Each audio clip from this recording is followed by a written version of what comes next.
Hoy vamos a repasar este tema que es cólera. Eh, Esta, como ustedes recordarán, es una enfermedad de distribución universal, es decir, existe en todo el mundo, es de notificación obligatoria, ¿no es cierto? Está involucrada dentro del grupo de las enfermedades diarreicas, ¿no es cierto? Agudas, ¿no es cierto? Ustedes sabrán que la diarrea, la enfermedad diarreica, se clasifica desde el punto de vista de la duración de la patología en enfermedades diarreicas agudas y crónicas. Esta enfermedad está conceptuada como una enfermedad diarreica aguda, ¿no es cierto? Existe ya desde la antigüedad, ¿no es cierto? La primera pandemia es así, se notifica que fue desarrollada o se desarrolló por 1817, ¿no es cierto? Entre este 1817 y 1826, ¿no es cierto?, se produjeron 6 pandemias grandes y fundamentalmente el ojo principal, el inicio de estas pandemias fue identificado o se inició, ¿no es cierto?, en el continente asiático, ¿no es cierto? Ya para después, durante el siglo XX, ¿no es cierto?, esta quedó como en estado de pandemia en todo el continente asiático, ¿no es cierto? Y en 1961, ¿cierto?, donde se produjo la séptima pandemia grande, más grande por cólera, esta también se inició en el continente asiático, en Indonesia, ¿no es cierto? Y en 1991, ¿no es cierto?, se produjo otra gran pandemia, ¿no es cierto?, y que afectó también aparte al continente sudamericano, ¿no es cierto? Y uno de los países más afectados fue precisamente el Perú y Chile, ¿no es cierto? Donde tuvo mayor incidencia fue precisamente en Chile, ¿no es cierto? Bueno, en el Perú, ¿no es cierto? Donde, por ejemplo, Bolivia tuvo que colaborar con la apoyo del envío de soluciones cristaloides, ¿no? Endovenosas. En esta oportunidad, esta pandemia, donde el país más afectado, que les repito, fue Perú, llegó a un índice de mortalidad entre 20 y 50%, altísima, ¿no? Una tasa de mortalidad muy, muy alta, que en el transcurso de 2 años fue controlado, ¿no es cierto?, hasta llegar a una incidencia de una mortalidad del 1 al 2%. ¿Eso por qué? Porque se activaron muy bien los mecanismos de salud pública, ¿no es cierto? Y además que se intensificó el tratamiento precoz oportuno, ¿no es cierto? Oportuno y precoz, esa es la lógica, ¿no es cierto? Con la terapia de deshidratación oral, los famosos sobres de deshidratación oral eh, que, que dona UNICEF, ¿no?, y la OMS como principales estrategias de lucha contra la pandemia por el cólera. Y obviamente también fue afectado nuestro país en determinadas regiones, ¿no es cierto?, donde los más afectados fueron precisamente Chuquisaca, Santa Cruz y Cochabamba. Ustedes verán que de predilección, esta es una enfermedad que se desarrolla más en climas tropicales y subtropicales. Sin que quiera decir que esto, que Potosí, por ejemplo, no haya sido afectado. Sí, Potosí fue también afectado, ¿no es cierto? Y específicamente el área urbana, en este caso, por ese entonces, en la ciudad de Potosí y la zona donde se observó y se identificó y se determinó la presencia de la circulación del vibrio colérico, que es el agente etiológico de esta enfermedad, fue la zona de Delicias, ¿no es cierto?, hoy conocido como Villa Fátima y Delicias, y la nueva terminal, ¿no? Toda esa zona que eran ríos de aguas servidas, ¿no? Que se logró hacer una buena contención a través del rastrillaje domiciliario que se hizo en ese entonces. Otra de las zonas dentro del departamento ya afectada fue eh, el municipio de la provincia de Quijano del departamento de Potosí, particularmente esto en el municipio de Uyuni, ¿no? Como zonas afectadas, ¿no? Ahora, como les decía, esta es una enfermedad de notificación obligatoria. Está dentro de las enfermedades de diarreicas agudas. Y ustedes saben y os recordarán pues, conocimientos de fisiopatología o patología quirúrgica, ¿no es cierto? O gastroenterología. Las enfermedades diarreicas agudas se clasifican en secretoras, ¿no es cierto? Osmóticas, ¿no es cierto? Eh, mm, y además se clasifican en motoras, ¿no? Las secretoras son todas las enfermedades diarreicas agudas que producen proceso inflamatorio a nivel de la mucosa intestinal. Esta enfermedad está dentro del grupo de las enfermedades secretoras, ¿no? Y está actualmente en nuestro medio como una enfermedad endémica, ¿no? Endémica que en cualquier momento puede ser un brote epidémico. Y estas epidemias generalmente se producen entre cuando la temperatura del agua, medio ambiente, ¿no es cierto?, de los ríos, lagos, ¿no es cierto?, llegan a temperaturas más altas. Y esto generalmente ocurre eh, entre la estación de año que está entre el verano, ¿no es cierto?, y el inicio del otoño, el final del verano y el inicio del otoño, ¿no? El agente etiológico de esta enfermedad es, como les dije, el bacilo de Zika-Kraus, no, el bacilo del Vibrio colérico, ¿no es cierto? El Vibrio colérico, disculpen, es un lapsus mentis.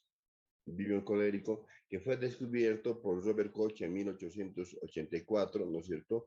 Es decir, primero se produjo la pandemia y fíjense, casi un siglo después recién se produce la identificación del agente etiológico de la enfermedad. Y este hecho fue un hecho importante porque permitió cambiar la historia epidemiológica de la enfermedad, ¿no es cierto? O sea, uh, el adecuado control de los brotes pandémicos de esta enfermedad, ¿no? Obviamente, que en aquel entonces, también hay que decirlo, ¿no es cierto? Y es importante, desde el punto de vista epidemiológico, que las pandemias demoraban mucho en diseminarse por todo el planeta, ¿no? Debido a que en ese contexto, ¿no es cierto?, los medios de transporte eran mucho más lentos, ¿no es cierto?, que en la actualidad, ¿no?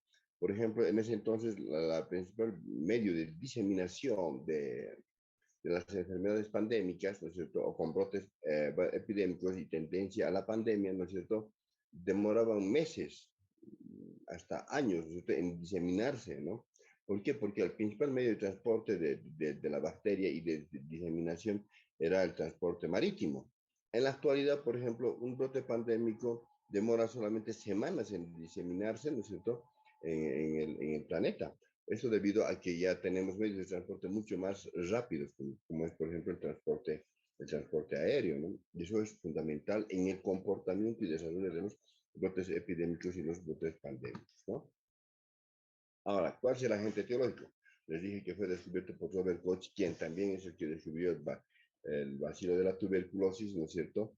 En 1884, es el bacilo de Zika-Kraus, que es un bacilo, como ven aquí en la fotografía, es un bacilo gran negativo, ¿no es cierto?, más o menos curvado, y por eso también recibe el nombre de una bacteria en coma, ¿no? Una sinónimo de bacilo de virus colérico.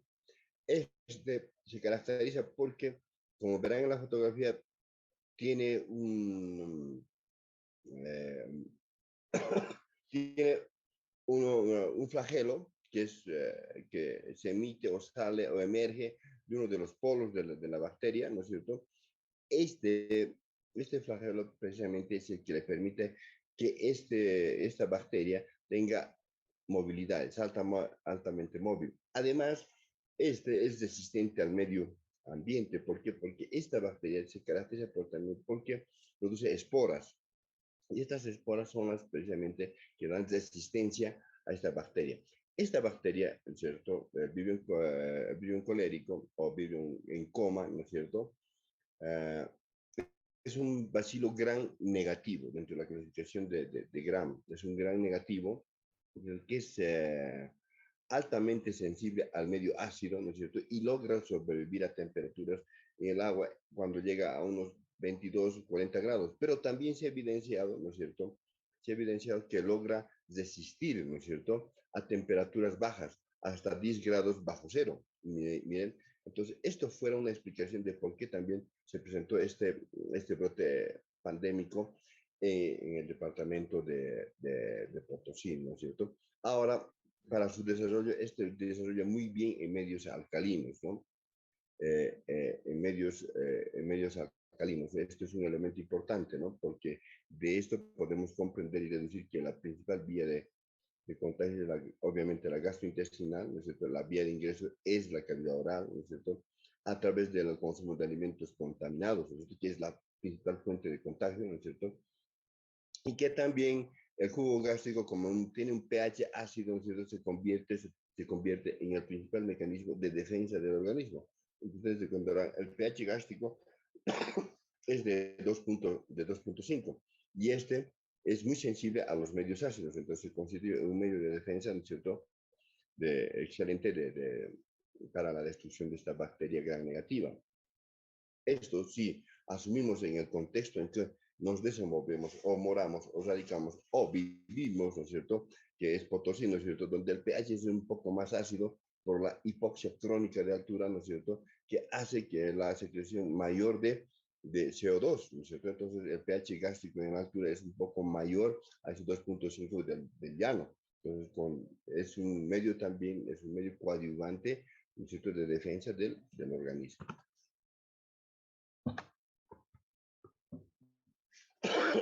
Ahora, de este virus colérico, ¿no es cierto? Existen tres serogrupos, ¿no? Estos tres serogrupos tenemos a su vez que los biotipos, y de estos biotipos tenemos a su vez dos biotipos, el clásico y el toro. ¿Cuál es el más frecuente en la producción de brotes epidémicos y pandémicos? El biotipo clásico. De estos biotipos tenemos tres serotipos. Tres serotipos que uno es el IMEVA, el otro es el Ogawa, y el menos conocido es el Itohima, ¿no es cierto? Y los que más frecuentemente están relacionados con los brotes pandémicos son precisamente el INEVA y el Ogawa, ¿no? Modos de transmisión, como ya les adelantaba, ¿no es cierto? La principal vía de contagio es que la bacteria ingresa al organismo a través de la ingestión de alimentos contaminados. De aquellos alimentos fundamentalmente los mariscos, ¿no? Fundamentalmente. ¿No es cierto? Y el inóculo de estos es muy elevado. Entonces, es una enfermedad, además, que es altamente contagiosa. ¿Por qué? Porque se estima que en un ml, ¿no es cierto? En un ml de vómito o materia fecal, ¿no es cierto?, contaminada con el virus colérico, existen aproximadamente 100 millones de vibriones coléricos. Entonces el inóculo es altísimo y por eso que es una enfermedad altamente contagiosa, ¿no es cierto? Y se contagia, uno adquiere la enfermedad, ¿no es cierto?, a través de la ingestión de alimentos contaminados, ¿no es cierto? Es la principal vía de contagio, o la ingestión de agua contaminada, ¿no es cierto? Fundamentalmente. Ahora, esta bacteria, ¿no es cierto?, además que se caracteriza porque es sensible a los antisépticos, ¿no es cierto? Además tiene otra característica desde el punto de vista epidemiológico, que el reservorio principal, ¿no es cierto?, de la enfermedad es el hombre. El huésped también es el hombre. Además que cuando uno llega a padecer la patología, ¿no es cierto?, deja inmunidad. Pero la inmunidad no solamente es duradera de hasta por aproximadamente 60 meses, es decir, 4 años. Es decir, que las infecciones por cólera, ¿no es cierto?, son posibles, ¿no es cierto? Es decir, una misma persona puede llegar a padecer más de una vez, ¿no es cierto?, enfermedad diarreica aguda por vibrio colérico, ¿no es cierto? Ahora, una característica también que se ha podido observar en esta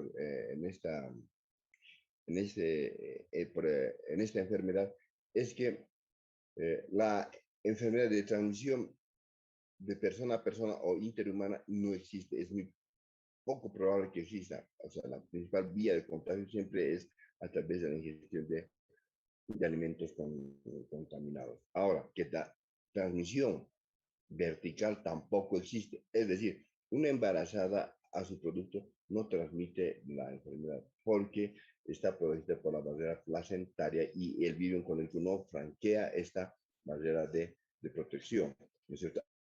Además, que los recién nacidos, ¿no es cierto?, también están protegidos, o los lactantes están protegidos. ¿Por qué? Porque se ha encontrado que la leche materna protege contra esta patología.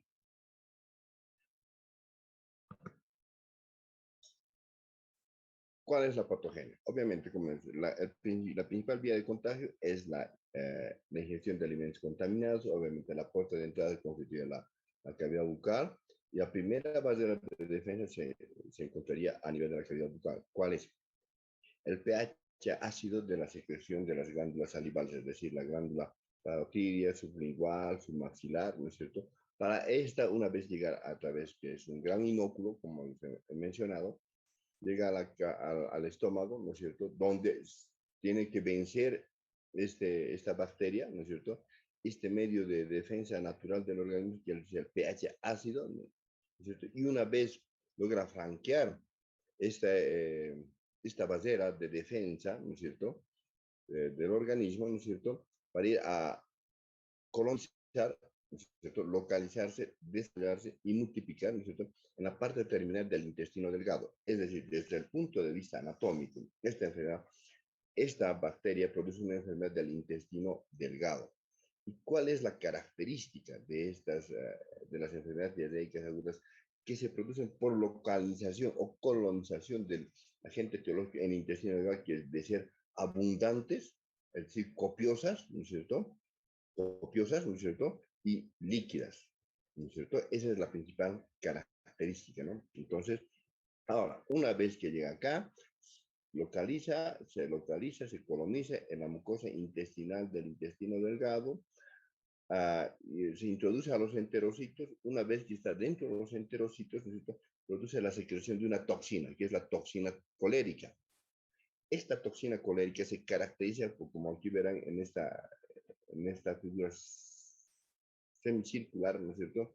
Se caracteriza porque tiene dos polos, un polo A y un polo B. ¿Cuál es la importancia? De que el polo B funciona como adhesina, ¿no es cierto?, hacia la célula epitelial del intestino delgado. Se adhiere, ¿no es cierto?, para que ingrese, ¿no es cierto?, el polo A de la toxina colérica, ¿no es cierto?, y se introduzca hacia el interior de la célula epitelial intestinal. Es decir, sirve como adhesina para traslocar la subunidad A de la toxina colérica. Y esta toxina colérica, ya en el intracelular de la célula epitelial intestinal, ¿qué hace? Activa la adenilciclasa, ¿no es cierto? Y esta adenilciclasa, una vez activada, ¿qué hace? Que se incremente, se eleve la concentración del AMP cíclico intracelular. Y esta elevación del AMP cíclico intracelular, ¿no es cierto?, inhibe, ¿no es cierto?, la absorción de sodio y cloro, ¿no es cierto?, e incrementa la secreción natural de cloro, ¿no es cierto? Y eso es lo que produce el gran proceso de deshidratación. ¿Y esto por qué es importante desde el punto de vista fisiopatológico? ¿Por qué? Porque ustedes verán que por cada litro de secreción gástrica, intestinal, ¿no es cierto?, se pierde, ¿cuánto? 120 mil equivalentes de cloro y 90 de sodio. Entonces, esto hace que estos pacientes presenten una gran y rápida evolución del estado de deshidratación, ¿no? ¿Cuáles son las formas clínicas de esta enfermedad? Básicamente existen tres formas clínicas: leve, moderada y severa. Esta clasificación, ¿no es cierto?, esta clasificación está basada, ¿no es cierto?, desde el punto de vista de la afección del estado de deshidratación del paciente. ¿Ya? No está basada, ¿no es cierto?, en el grado de compromiso, ¿no es cierto?, gastrointestinal, sino está basada en el grado de deshidratación que causa la enfermedad. Entonces, hasta acá diríamos que existe una clasificación fisiopatológica de las enfermedades diarreicas. En esta clasificación, esta corresponde a las enfermedades diarreicas agudas secretoras, ¿no? Ahora, dentro de la clasificación de las enfermedades diarreicas agudas, ¿no es cierto?, que pueden ser de intestino grueso o de intestino delgado, pues esta correspondería a la clasificación de las enfermedades diarreicas agudas que afectan por afección, ¿no es cierto?, del intestino delgado. Dentro de las formas clínicas, ¿no es cierto?, de las enfermedades diarreicas, de acuerdo al compromiso del estado de hidratación del paciente, están en leve, moderada y severa. Entonces, ¿qué formas clínicas más frecuentemente producen? eso dependerá de la forma de presentación y de las características epidemiológicas de la enfermedad, ¿no? Ahora, ¿cuáles son los síntomas de la enfermedad? Básicamente, obviamente, el principal síntoma es la diarrea, ¿no es cierto? ¿Y cómo se define diarrea? Según la Organización Mundial de la Salud, la diarrea es una alteración, ¿no es cierto?, en la frecuencia de las deposiciones, ¿no es cierto?, o sea, de la catarsis, ¿no es cierto?, o una alteración en la consistencia, ¿no es cierto?, de las deposiciones, ¿no es cierto?, o sea, esas tienen que ser líquidas o semilíquidas. Es una alteración en el volumen de la catarsis, ¿no es cierto?, que para la OMS, ¿no es cierto?, dice, una catarsis mayor a 200 por episodio, ¿no es cierto?, en 24 horas es considerado como diarrea, ¿no es cierto? Entonces, como verán, estos parámetros, a pesar que son dados por la OMS, ¿no es cierto?, son bastante ambiguos, ¿no es cierto? Son bastante ambiguos si comparamos con la definición de lo que es la enfermedad de Zika-Kraus. Entonces, ¿por qué? Uno. Dos, además son ambiguos, ¿por qué? Porque las deposiciones, o sea, la catarsis de cada individuo, o cualquier individuo, ¿no es cierto?, no solamente depende si está enfermo o sano, o sea, no solamente depende del estado de salud, sino también depende fundamentalmente de qué? De la alimentación. Por ejemplo, si una persona llega o tiene una alimentación, por ejemplo, ahora es vegano o es vegetariano, las deposiciones podrán ser en más de una oportunidad en 24 horas, 3, 4, ¿cierto? Y serán sueltas o con tendencia a ser líquidas. Pero aquello es debido no a una enfermedad, sino es debido a un estado de homeostasis, ¿no es cierto? Es decir, acostumbramiento a un nuevo estado patología es totalmente fisiológica, es totalmente normal, ¿no es cierto? Entonces, esta, a pesar de la exquisitez de la definición de la OMS de la diarrea, del síndrome diarreico, ¿no es cierto?, tiene todavía alteraciones fisiopatológicas, ¿no es cierto?, no bien definidas, ¿no? Porque eso depende mucho del tipo de alimentación que tenga. A diferencia, si una persona consume en mayor cantidad alimentos sólidos, ¿no es cierto?, y pastosos de alta pasticidad, ¿no es cierto?, la catarsis será en menor frecuencia en 24 horas, ¿no es cierto?, pero en mayor volumen, que tampoco puede ser definida como diarrea, o como sucede en nuestro medio, a 4.100 metros sobre el nivel del mar, en el lugar donde moramos. Las personas tienden a tener un intestino, por así decirlo, entre comillas, más perezoso, porque por la hipoxia crónica de altura, que tampoco puede ser definido como constipación, ¿no es cierto? Entonces, es un estado de homeostasis, o sea, de un habituamiento, un acostumbramiento a un nuevo estado fisiológico, ¿no? Entonces, ¿cómo son las deposiciones en el cólera? En el cólera, al inicio, las deposiciones, ¿no es cierto?, son fecal-ideas, posteriormente para hacerse muy rápidamente, francamente diarreicas, líquidas, ¿no es cierto?, en aspecto de agua de arroz o agua de maicena, son prácticamente incoloras, abundantes. Es así que muchas veces se estima que en un lapso de 2 a 3 horas, ¿no es cierto?, se llega a eliminar, ¿no es cierto?, entre 2 a 3 litros de catarsis, ¿no? Es una diarrea aguda que rápidamente te produce, ¿no es cierto?, un estado de deshidratación, ¿no? Y los vómitos son copiosos, abundantes, también en agua de arroz, ¿no es cierto?, o agua de maicena, son abundantes en volumen, con alta frecuencia, tanto la diarrea como los vómitos, que en cuestión de 1 a 2 horas te llevan a un estado de deshidratación moderada o severa. ¿Entienden? Entonces, y los vómitos generalmente no van precedidos, es una característica de la enfermedad, no van precedidas de estado nauseoso, ¿no? En consecuencia, ¿qué tenemos? Que los principales síntomas de la enfermedad son básicamente los que provienen de la pérdida de líquidos y electrolitos, es decir, por deshidratación. Entonces, ¿qué vamos a tener? Oliguria, parestesias, o sea, calambres, adormecimientos, o sea, parestesias, ¿no es cierto? Pérdida de peso, ¿no es cierto? Hipotermia como consecuencia de la baja del volumen intravascular, ¿no es cierto? Y fiebre. La fiebre que más frecuentemente que fiebre se produce hipotermia. ¿Por qué? Por la gran pérdida de líquidos, ¿no es cierto?, que llevan al paciente al colapso cardiovascular por un shock hipovolémico de origen gastrointestinal, es decir, habrá manos de partera, calambres en las extremidades, en el abdomen, ¿no es cierto? Y cianosis con aquello, ¿no? Lengua seca, irritabilidad, ojos hundidos, disminución del volumen urinario, es decir, tendencia a la oliguria, hipotensión arterial, ¿no es cierto? A un principio taquicardia y finalmente bradicardia, ¿no? Porque ya está el paciente entrando en colapso.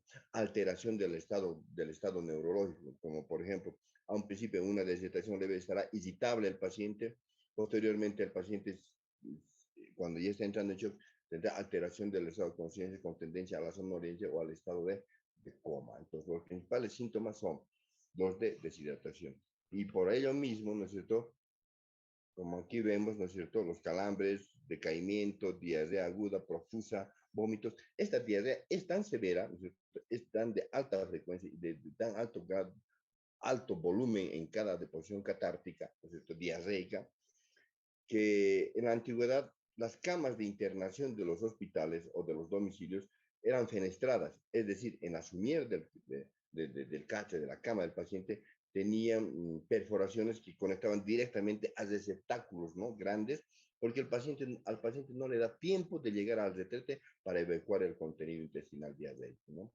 Son de altísima frecuencia, ¿no? Y por eso mismo les he preparado un cuadrito que es de la clasificación de lo que debemos explorar en el paciente, ¿no es cierto? Fundamentalmente, deshidratación. Obviamente, esto ya nos muestra de qué es lo que debemos tratar en el paciente. Al agente etiológico o tratar inicialmente el estado de hidratación. Obviamente que el estado de hidratación es lo más importante para evitar a que llegue una deshidratación severa, ¿no es cierto? Y nos haga un shock hipovolémico de origen gastrointestinal. Entonces, lo que debemos explorar son la sed, ojos, la lengua, la frecuencia respiratoria, el pulso, la piel, la diuresis, ¿no es cierto? Esa es la diuresis horario, la temperatura, ¿no es cierto? El peso y evaluación. El peso generalmente no se puede evidenciar, ¿no? Pero se puede estimar, ¿no es cierto?, mediante una anamnesis rápida, ¿no es cierto?, si ha bajado o no de peso, ¿no? Y finalmente evaluar, ¿no? ¿Qué decimos? Más de 2 signos en cada una de estas clasificaciones de deshidratación leve, moderada o severa, ¿no es cierto?, significa que está en ese grado de deshidratación. Por ejemplo, en la deshidratación leve, ¿no es cierto?, el paciente, otra cosa, ¿no? Esta enfermedad, ¿no es cierto?, afecta tanto a hombres como a mujeres, tanto a niños como a adultos. No tiene predilección por un grupo etario determinado, ¿no? Esto es muy importante. Pero sí que los lactantes se ven protegidos porque están recibiendo lactancia materna y aquello sí produce inmunidad. Tiene factores de defensa contra el virus colérico, ¿no? La sed, ¿no es cierto?, que una deshidratación severa, verán, está en 3. Obviamente que en este estado el paciente, ¿no es cierto?, ya no les va a deferir sed, ¿no? Porque está en estado ya comatoso o semicomatoso. Los ojos están perfectamente hundidos, es lo que llamamos como enoftalmus, ¿no es cierto? Enoftalmus, ¿no es cierto? Donde el brillo de los ojos ha desaparecido prácticamente. La lengua se dice que está la lengua del loro. Ustedes no sé si conocen esta ave, ¿no es cierto? La lengua es generalmente negra, ¿no es cierto? Y además de seca. Por eso se dice lengua del loro. Esta lengua del loro es seca y negra. Entonces en el paciente colérico tiene lo mismo, la misma presentación anatómica. Seca por la deshidratación y negra por la cianosis que tiene, ¿no?, el paciente. La frecuencia respiratoria, en un principio, ¿no es cierto?, puede estar normal, o una deshidratación moderada puede estar hasta taquipneico. Pero en un paciente con deshidratación severa, ¿cómo va a estar? Taquipneico, es decir, disminuida, o la respiración acidótica de Kussmaul. Porque además este paciente, por la deshidratación severa, ¿qué va a presentar? Acidosis. Acidosis de tipo metabólica, ¿no es cierto? Y al final, acidosis de tipo mixta, es decir, tanto metabólica como respiratoria, ¿no es cierto? La respiración de Kussmaul. El pulso. El pulso en una deshidratación leve estará normal, ¿no es cierto? Una deshidratación moderada estará incrementada, es decir, estará acelerada, es el taquisfígnico. Y en una deshidratación severa, ¿cómo va a estar el paciente? El pulso va a estar blando o sencillamente imperceptible, ¿no es cierto? Y filiforme, ¿no es cierto? Blando y filiforme o sencillamente imperceptible por la gran deshidratación del paciente. La diuresis, o sea, normalmente decimos que debe tener un flujo urinario, ¿no es cierto?, entre 30 y 50 o más por hora, cc o ml, ¿no? Una deshidratación moderada, esto estará eh, disminuido, estará oligúrico, estará menos de 30 ml por hora, ¿no es cierto? Y en una deshidratación severa el paciente puede estar oligoanúrico. Es decir, además, macroscópicamente vamos a poder ver que esta diuresis va a estar hiperconcentrada, es decir, color amarillo ámbar, ¿no es cierto? O más, entre comillas, pero está mal, tinto, ¿no? Entonces, eso es una diuresis concentrada, ¿no? La temperatura, una deshidratación moderada o leve puede estar normotérmico o febril, pero una deshidratación severa el paciente ya no va a presentar fiebre, sino lo que va a atender es más bien hipotermia, por desregulación del centro de la temperatura secundaria a deshidratación severa, ¿no? El peso, esto es importante, ¿no? Se considera deshidratación leve cuando la pérdida de peso es hasta del 5% calculado. Moderada es cuando ha perdido un peso entre el 5 y 10% y se verá cuando la persona con deshidratación ha perdido más del 10% del peso corporal total estimado para la edad según la talla, ¿no? Entonces, ¿qué tenemos que evaluar? Fundamentalmente en el paciente, el estado de hidratación, ¿no es cierto? Fundamentalmente. Eso es lo que tenemos que ver. Y el signo del pliegue, del pliegue, ¿no? Esto es muy, muy importante. Parece que tengo un cuadro acá. No. El signo del pliegue, ¿no? O del rodete cutáneo. Ustedes han debido aprender esto a realizar en la asignatura de pediatría, generalmente llega, ¿no? Hay que ver dónde explorar. Se debe explorar generalmente en lo que es el flanco del abdomen, ¿no es cierto? Derecho o izquierdo, ¿no es cierto? O la cara anterointerna del muslo, ¿no? La cara anterointerna. Consiste en tomar un rodete de piel, solamente piel, ¿no es cierto? Piel, ¿no es cierto? Y producir un rodete esto y luego soltar, liberar este rodete. Y la piel tendría que de tomar su contextura habitual, normal, fisiológica, ¿no es cierto? En menos de 2 segundos, ¿no es cierto?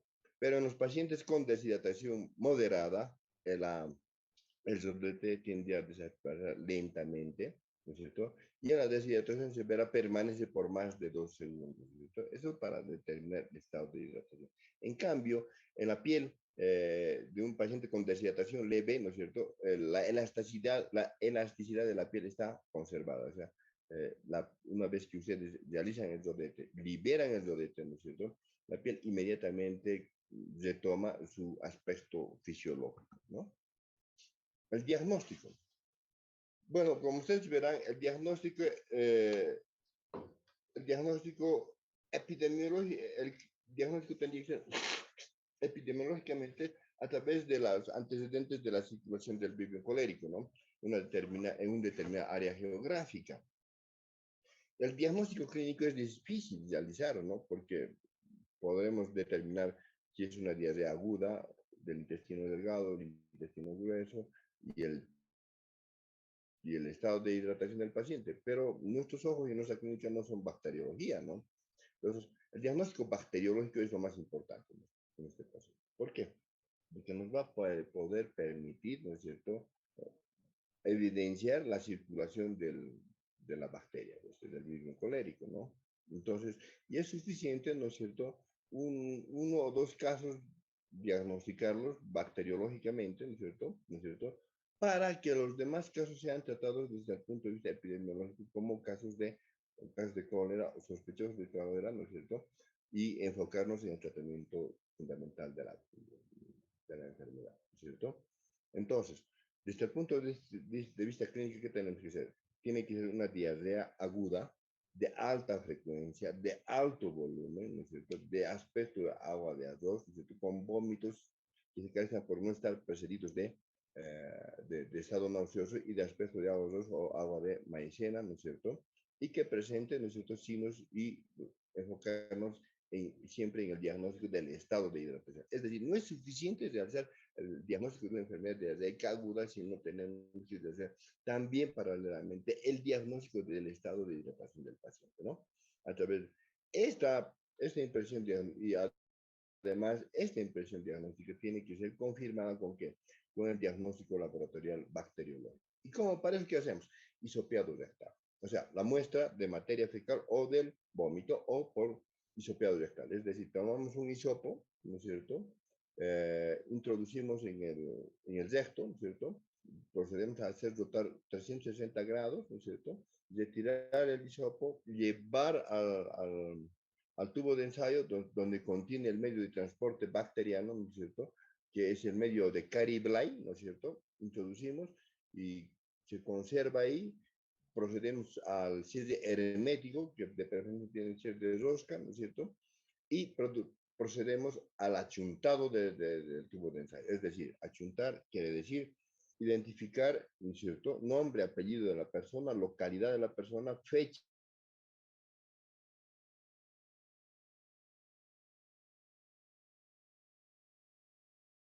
¿no es cierto? En nuestro caso, otro departamental, ¿cierto?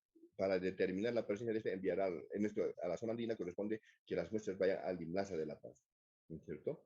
Ahora, ahora, esta muestra también no siempre se puede tomar a través de hisopeado rectal, sino también tiene que ser, puede ser tomada de las deposiciones, de las deyecciones, de la catálisis de los pacientes portadores de la bacteria o los sospechosos portadores de la bacteria, o del material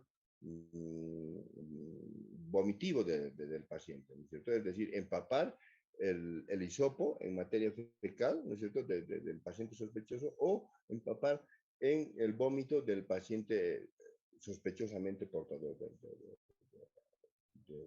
del bacilo del vibrio colérico, ¿no es cierto? Y proceder de la misma forma, depositar un tubo de ensayo que contenga el medio de transporte bacteriano, que es el medio de Caribly, ¿no es cierto? Cerrar herméticamente, enviar un achuntado perfecto con medios de conservación, no tiene que congelarse la muestra, siempre es importante recordar aquello, enviar al laboratorio de referencia y este enviará al laboratorio central, ¿no es cierto? Que es en este caso el INLASA de La Paz.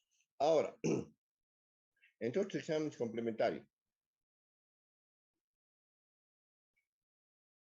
generales, tenemos al hemograma completo. ¿Qué vamos a poder encontrar en el hemograma completo? Dependiendo del estado de hidratación del paciente o de deshidratación del estado del paciente, ¿cierto? En la serie roja, ¿qué vamos a poder encontrar? Probablemente hemoconcentración, entonces un hematocrito elevado. Si estamos hablando de un paciente con deshidratación moderada o severa, pero si estamos hablando de un paciente con deshidratación leve o sin deshidratación, ¿cierto? El hematocrito estará conservado, ¿no es cierto? ¿Qué vamos a encontrar en la serie blanca? Vamos a encontrar leucocitosis. Leucocitosis generalmente arriba de los 12.000 por milímetro cúbico, con gran neutrofil. Y fundamentalmente, ¿qué más tenemos que notar? Entonces, en generales, ionograma. Ionograma es importante, ¿no? La dosificación de sodio, cloro y potasio. Usted ya sabe, la concentración plasmática de sodio es fisiológica es de 135 145 mil equivalentes por litro. El cloro es de 80 a 110 mil equivalentes por litro. El potasio es de 3.5 a 4.5 mil equivalentes por litro, ¿no es cierto? Y la gasometría. La gasometría es importante para determinar el estado si estamos en un estado de acidosis, ¿no es cierto?, metabólica o respiratoria o ya mixta. De acuerdo a esto a parámetros, ¿no es cierto?, para nuestro contexto, o sea, para la altura, 4.100 metros sobre el nivel del mar. Obviamente que aquello no vamos a repasar porque eso es competencia de lo que es fisiología y fisiopatología, ¿no? Obviamente de la altura. Ustedes esto conocen mucho más que el docente de fisiología, ¿no? Entonces, tratamiento. Esta fotografía está mal, porque el tratamiento debe estar resumido. Primero, tratar deshidratación y luego antibioterapia. ¿no es cierto? Pero el tratamiento fundamental de la patología pasa, uno, tratar el estado de hidratación del paciente. Dos, el tratamiento específico de la enfermedad, que es el tratamiento antibioterápico, antimicrobiano, ¿no es cierto? Para eso, ¿qué tenemos que realizar? Primero, clasificación del estado de hidratación, determinación del estado de hidratación del paciente. ¿Está o no está deshidratado? Y si está deshidratado, ¿qué grado de deshidratación cursa el paciente? Deshidratación leve, moderada o severa. Si es de deshidratación leve, la terapia será terapia de deshidratación oral, ¿a través de qué? De sueros, de soluciones o de sueros de deshidratación oral, ¿no es cierto? ¿A cuántos ml? 50 ml, ¿no es cierto? ¿No es cierto? Administrados por vía oral, ¿no es cierto? En 4 horas. 50 ml por kilogramo peso para 4 horas. ¿Cómo se lo tiene que administrar? Obviamente a través de la vía oral, ¿no es cierto? Preparar el sobre, todo, ustedes ya conocen aquello, ¿no? Caliente o frío, tibio de preferencia, ¿no? ¿No? Y tratamiento, investigación de contactos y notificación de la enfermedad. Si la deshidratación es moderada, ¿no?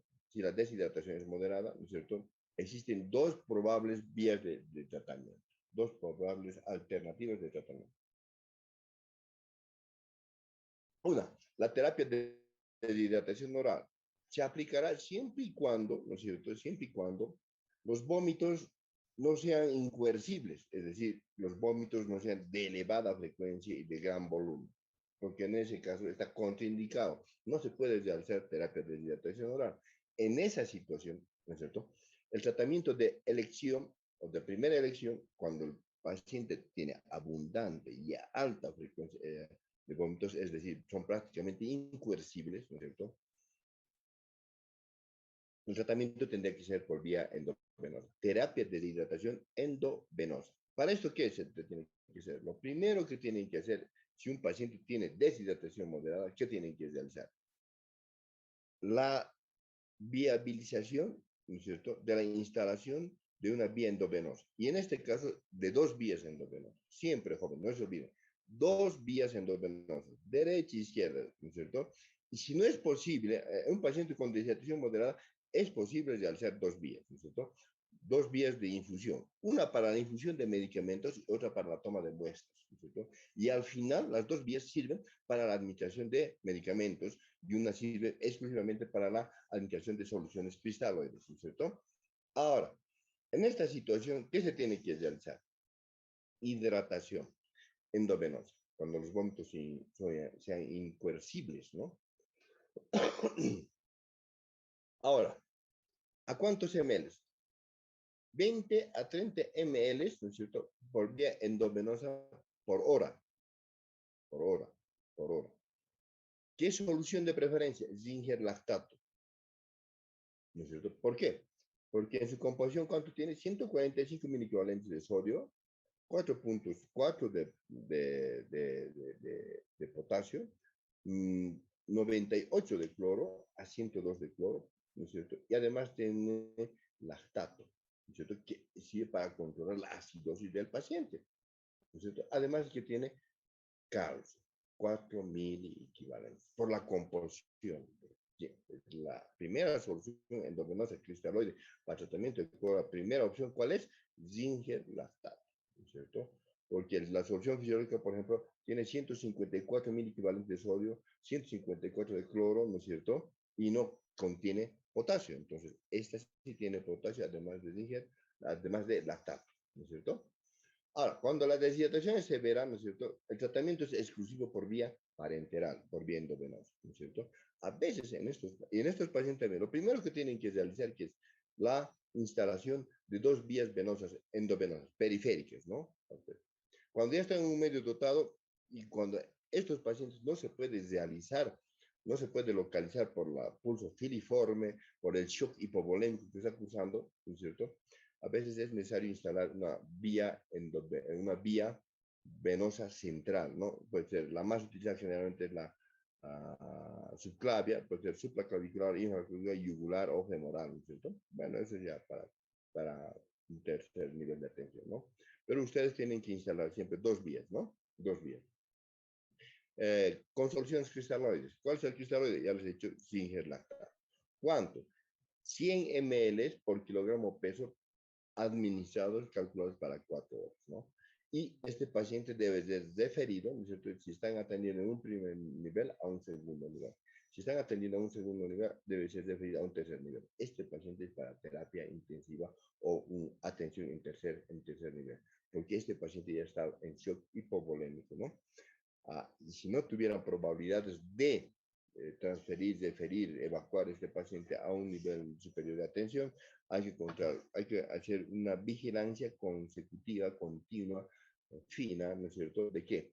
Del nivel del estado hemodinámico del paciente. ¿Qué quiere decir? Medir presión arterial, medir la frecuencia cardíaca, valorar la diuresis del paciente, ¿no es cierto?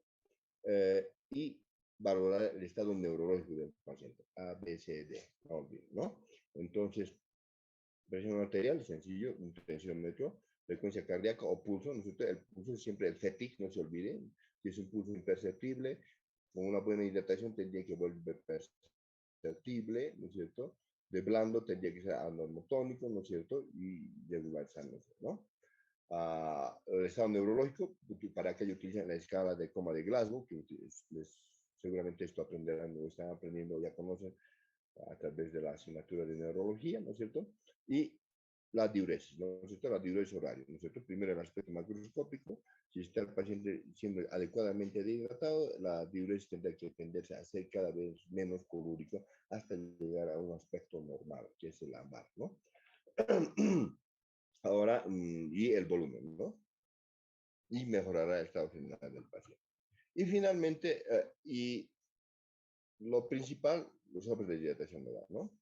La terapia de dilatación oral. En cuanto mejore el estado de dilatación del paciente, los vómitos tendrán a disminuir en frecuencia y en volumen y se debe de iniciar, ¿no es cierto? Inmediatamente la terapia de dilatación oral, ¿no es cierto? La terapia de dilatación oral. Y para ello existen dos o tres alternativas, ¿no es cierto? En terapia de dilatación oral. Primero, los sopes de dilatación, cuando no se dispone de sopes de dilatación oral, una alternativa es siempre, ¿no es cierto? Siempre es el suero de deshidratación, ¿no es cierto? Oral casero, que es el SAS, ¿no? Suero oral casero, ¿no? Y decirles que el sobre de deshidratación oral existe en dos modalidades, el de obsequio, ¿no es cierto? Que es dada por UNICEF, ¿no es cierto? Que tiene una concentración de cloruro de sodio de 3.5 gramos, potasio de 1.5 gramos, bicarbonato de sodio 2.5 gramos y glucosa anhidra 20 gramos. Esa es una composición. Pero existe otra composición, ¿no es cierto?, que está también en la fotografía, que tiene la misma concentración de sodio y potasio, pero la diferencia es que en vez de de glucosa la misma composición, o sea, 20 gramos de glucosa anhidra. Pero, ¿no es cierto?, la diferencia está en que un sobre de hidratación oral tiene bicarbonato y el otro tiene citrato trisódico. Entonces, de estas, ¿cuál es la preferible? La que tiene citrato trisódico. ¿Por qué? Porque es una solución más estable y, es decir, ¿qué decimos cuando es más estable? Que tiene una duración mayor, ¿no es cierto?, que la de bicarbonato de sodio. Que es menos estable y tiene menos duración, ¿no es cierto? De todos modos, cualquiera de estos siempre tiene una duración máxima de 24 horas. Una vez preparada la solución, ¿cuánto dura? Solamente 24 horas, ¿no? De preferencia, pero hay que siempre, cuando tengan que comprar, adquirir una que tenga citrato de sodio, ¿no? Porque es más estable y tiene un poquito más de una vida media mayor, más prolongada, ¿no? Desde el punto, una vez preparada la solución. O cuando no existe ninguna de aquellas, la opción siempre es el suero casero, ¿no es cierto? Que también se prepara en un litro de agua, ¿no es cierto? Se coloca una una cucharada de sal y 4 cucharadas de azúcar, ¿no? Porque cada cucharilla tiene, ¿cuánto? 5 gramos. Y 4 cucharillas hacen 20 gramos, ¿no? 20 gramos. Y una cucharilla de sal que tiene 5 gramos de sal. Cucharilla, ¿no? No cucharada, cucharilla, ¿no? Y a esta solución casera no está recomendada incrementar limón. Alguna literatura, ¿no es cierto?, recomienda, no, porque es inactiva, ¿no? Inactiva al cloruro de sodio. Y finalmente, el tratamiento, ¿no es cierto?, el tratamiento antibiótico, ¿no? Esto es importante como un tratamiento coadyuvante, ¿no es cierto? ¿Por qué? Porque a través de un tratamiento antibiótico adecuado, ¿no es cierto?, vamos a poder disminuir, ¿no es cierto?, ¿no es cierto?, el inóculo de la bacteria, es decir, disminuir la excreción de las bacterias, porque vamos a producir la destrucción de las bacterias, es decir, vamos a producir bacteriólisis, ¿no es cierto?, y disminuir rápidamente lo que es el volumen de las deposiciones, ¿no es cierto? Además, disminuir bruscamente la frecuencia de las deposiciones, ¿no es cierto? Y con esto vamos a poder disminuir, ¿no es cierto? Reducir, ¿no es cierto?, los días de estadía hospitalaria. ¿Por qué? Porque va a disminuir la necesidad de terapia de hidratación endovenosa, ¿no es cierto? Y para así disminuir el periodo, la duración de la enfermedad y disminuir, ¿no es cierto?, y erradicar la cadena de transmisión de la enfermedad.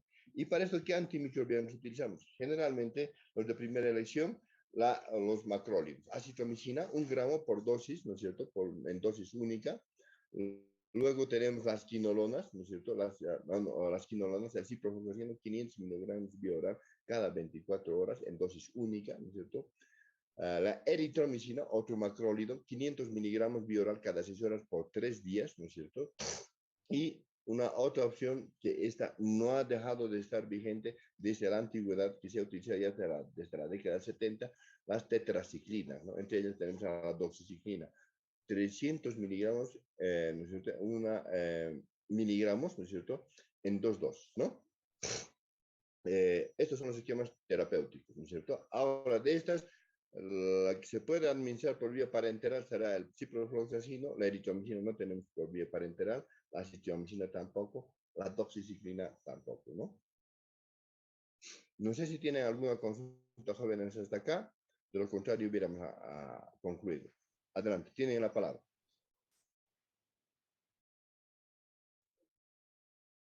Correcto. Entonces, como no tienen consultas, nos vemos el día, por favor, jueves para pasar una nueva clase de infectología. Que tengan buen día, buen resto de jornada. Hasta luego, jóvenes. Hasta Hasta luego, luego, doctor. doctor. Gracias. Ustedes, por favor.